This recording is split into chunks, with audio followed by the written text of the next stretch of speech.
Mesdames et messieurs, bonjour et merci d'avoir choisi la belle radio et télévision, votre chaîne panafricaine internationale, les titres de votre journal. En République démocratique du Congo, l'opposition a trouvé son oiseau rare. Martin Fayoulou va porter les couleurs de ce camp à la présidentielle de décembre prochain. Et puis, au moins de 400 buffles pourchassés par des lions meurent noyés au Botswana. 13h30, Charlène Meda. Candidature unique de l'opposition en RDC a porté son choix sur Martin Fayoulou, qui va représenter cette classe politique lors de l'échéance présidentielle du 23 décembre prochain dans le pays. Le récit d'Aziz Adewale Chandi. La plateforme des 7 partis d'opposition en République démocratique du Congo a désigné comme candidat unique à la présidentielle du 23 décembre prochain Martin Fayoulou. Ce choix a été concrétisé après 3 jours de négociations serrées, avec en facilitateur la fondation Kofi Annan basée à Genève en Suisse. Et pourtant, ont observé des analystes avisés de l'échiquier politique congolais, Martin Fayoulou ne faisait pas figure de favori devant Félix Tshisekedi de l'UDPS et Vital Kamerhe de l'Union nationale des combattants UNC. Mais c'est un vote qui a finalement départagé les concurrents. Les 2 partis ont par la voix de leurs dirigeants respectifs dit s'incliner devant ce choix en promettant un soutien inconditionnel au candidat de la dynamique unitaire de l'opposition. Le secrétaire général du MLC de Jean-Pierre Bemba a estimé que l'opposition a tiré les enseignements des échecs passés. Au Gabon, la présidence de la République s'est exprimée sur l'état de santé du chef de l'État Ali Bongo Ondimba. Je vous laisse regarder l'extrait de cette communication. Par la présente communication, la présidence de la République gabonaise, comme elle s'y est engagée, entend faire un point sur l'état de santé de son Excellence M. Ali Bongo Ondimba, président de la République, chef de l'État, admis au King Faisal Hospital de Riyad, en Arabie Saoudite. Les informations sur l'état de santé du chef de l'État sont extrêmement rassurantes. L'état de santé de son Excellence M. Ali Bongo Ondimba, président de la République, chef de l'État, s'est très sensiblement amélioré. Cette évolution positive s'est nettement accélérée ces tout derniers jours. Aujourd'hui, le président de la République est dans une phase de recouvrement de la plénitude de ses facultés physiques. C'est la conclusion du dernier bulletin médical communiqué par l'équipe médicale. Je cite ce bulletin. Le mercredi 24 octobre 2018, en fin d'après-midi, alors que le président de la République se trouvait à son hôtel à Riyad, en Arabie Saoudite, celui-ci a été pris de malaise et vertige persistant. Après examen de sa situation par son médecin personnel, son Excellence, Monsieur le Président de la République, a été immédiatement transporté au King Faisal Hospital de Riyad pour une prise en charge appropriée et des examens approfondis. Les premières explorations ont permis de constater un saignement justifiant une prise en charge médico-chirurgicale en secteur hautement spécialisé, où son Excellence, Monsieur le Président de la République, a subi des soins de support appropriés et approfondis, ayant permis à ce jour d'améliorer de façon significative son état général et ainsi d'alléger le protocole de soins. Selon l'équipe médicale, son Excellence, Monsieur le Président de la République, amorce donc progressivement une phase de récupération physique très encourageante. Son Excellence, Monsieur Ali Bongo Ondimba, Président de la République, chef de l'État, continue d'exercer ses fonctions. Les institutions de notre République fonctionnent donc aujourd'hui parfaitement dans le strict respect de la Constitution. La reprise ce 12 novembre des audiences à la Cour pénale internationale de l'ancien chef d'État ivoirien Laurent Gbagbo et de Charles Blé Goudé. La défense va donc plaider l'acquittement de ses clients.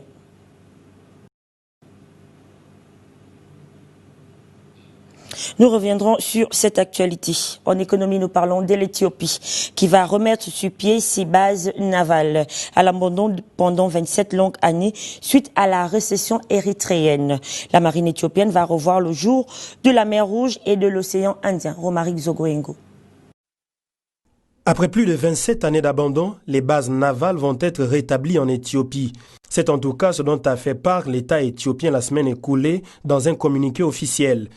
Elles devraient être construites près de la mer Rouge et de l'océan Indien, d'après le général-chef adjoint de l'état-major des forces armées éthiopiennes.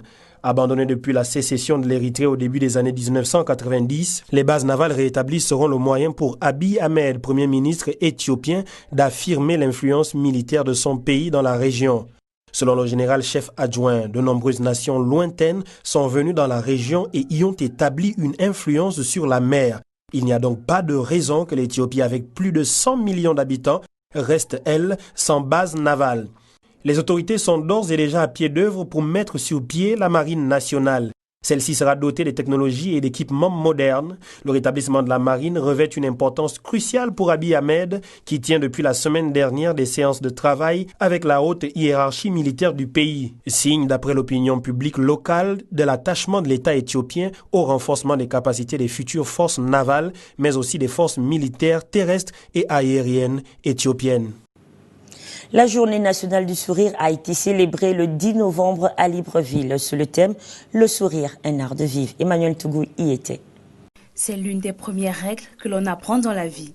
Il faut se laver les dents au moins 2 fois par jour et ce n'est pas un hasard.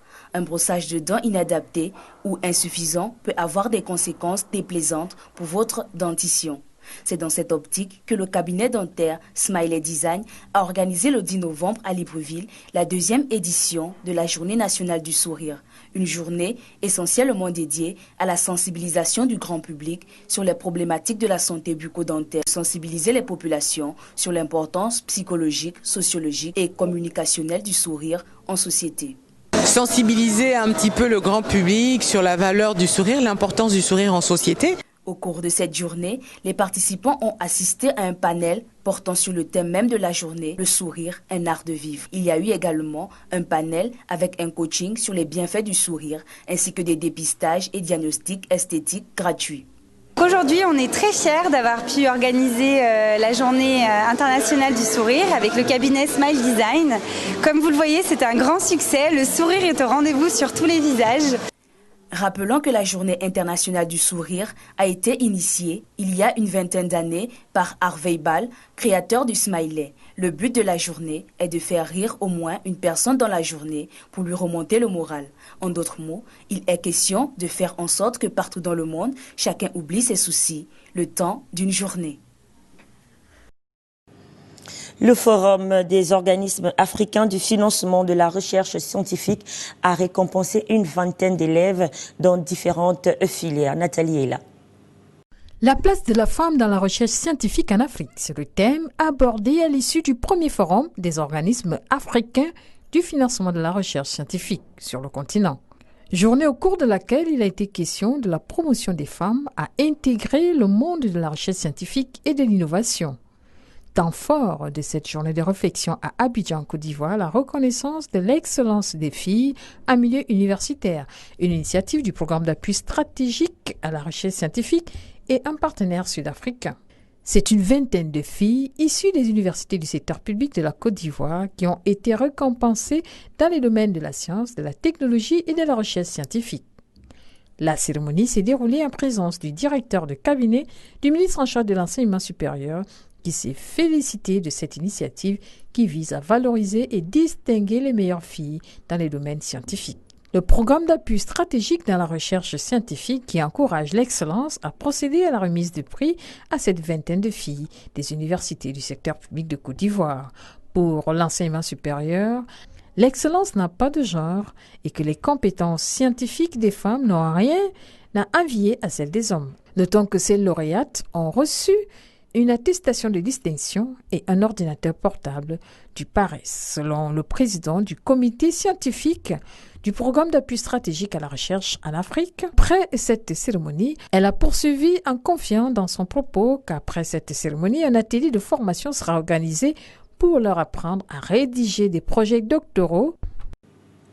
La conférence annuelle dénommée Projet Parfait se tiendra le 14 novembre à Tunis. Il a pour but de permettre l'égalité des gens entre hommes et femmes.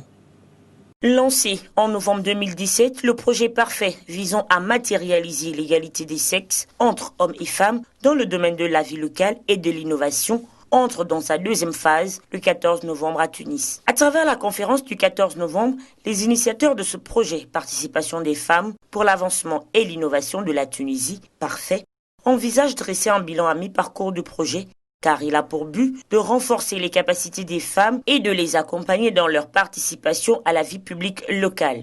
Parfait est donc un projet de 2 ans cofinancé par l'Union européenne. Il vise spécifiquement 180 femmes de 6 gouvernorats: Grand Tunis, Caïrouan, Jeanne Douba, Gasfa, Kibili et Madia. Il s'agit de former ces femmes à la vie publique sur le plan politique, mais aussi de les soutenir via des subventions pour 48 micro-projets, c'est-à-dire 8 projets par gouvernorat, avec pour objectif de promouvoir le renforcement des capacités de ces femmes.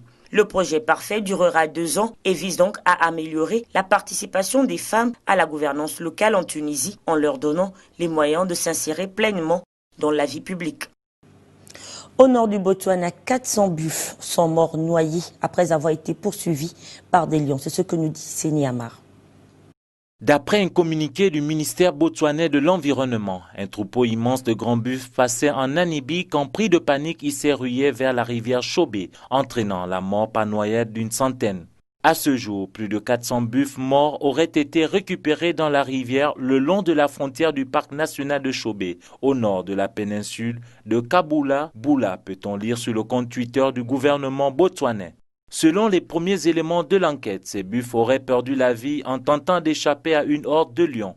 De nombreuses carcasses ont été retirées du fleuve et récoltées par les membres de la communauté qui vivent le long du fleuve. À noter qu'il s'agit d'un troupeau de plus de 1000 buffles. Bien manger est une recommandation des nutritionnistes et ceux-ci recommandent la banane pour les femmes enceintes. Sabrina Massima. Manger de la banane pendant la grossesse a de nombreux avantages. La banane améliore votre santé cardiovasculaire, elle favorise le développement du système nerveux, elle aide à la croissance et au développement du bébé, renforce vos os, stimule l'énergie et soulage le stress. D'après des spécialistes de la nutrition, bien manger pendant la grossesse est très important pour la santé de la femme enceinte comme celle de votre bébé en pleine croissance. Inclure les bananes dans votre régime alimentaire est recommandé par des spécialistes de la santé. Les bananes sont une riche source de potassium, de calcium et d'autres nutriments essentiels. Vous avez juste besoin de manger avec modération car une banane moyenne vous fournit environ 150 calories. Vous devriez consommer 3 à 4 portions de bananes par jour. Vont vraiment vous aider à atteindre cet objectif avec facilité. Les femmes qui rajoutent de la banane à leur alimentation ressentent habituellement moins de fatigue et de baisse d'énergie, ce qui fait en sorte que leur grossesse se déroule mieux. La banane peut également aider avec certains malaises de grossesse communs comme la constipation et les nausées matinales. En résumé, les bananes sont vraiment bénéfiques pour la santé. Elles vous donnent l'énergie supplémentaire dont vous avez besoin tout au long de la grossesse. En hommage aux troupes coloniales ayant combattu en France, la chanteuse béninoise Angélique Kidjo a ému le public le 11 novembre dernier. Marie-Paul Redombina. Ce 11 novembre, comme plusieurs autres pays, la France a rendu hommage aux soldats morts au combat lors de la Première Guerre mondiale. Pour l'occasion, la cérémonie a été rythmée par des intermèdes musicaux.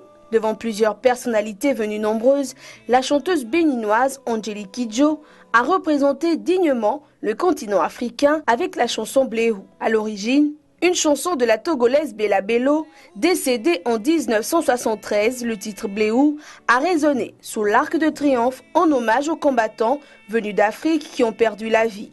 Un moment très fort en émotion et l'un des plus poignants de cette cérémonie. Angélique Kidjo est lauréate de 3 Grammy Awards pour différents albums. Angélique Kidjo est aussi très impliquée dans la défense des droits de l'homme et des enfants.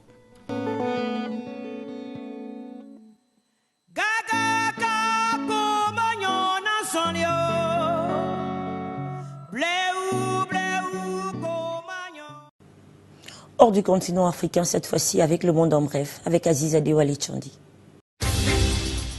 Plus de 200 000 personnes ont envahi les rues de Varsovie, la capitale de Pologne, pour marquer le 100e anniversaire de l'indépendance du pays. Des groupuscules d'extrême droite se sont joints à la cérémonie. Le président polonais a lui-même pris part à ce rassemblement. Il y a encore eu des échauffourées dans la bande de Gaza entre Israéliens et Palestiniens ce dimanche. Ces échanges de tirs entre les deux parties font craindre un regain de tension. Israël a autorisé le Qatar à acheminer 15 millions de dollars afin de payer les salaires des fonctionnaires dans la bande de Gaza. En Californie, aux États-Unis, la guerre contre les incendies est menée sans relâche. 2 fronts sont ouverts au nord du côté des montagnes de la Sierra Nevada et au sud. 8000 soldats sont déployés au front pour tenter de contenir les flammes qui ont déjà fait 23 morts au moins selon un bilan officiel.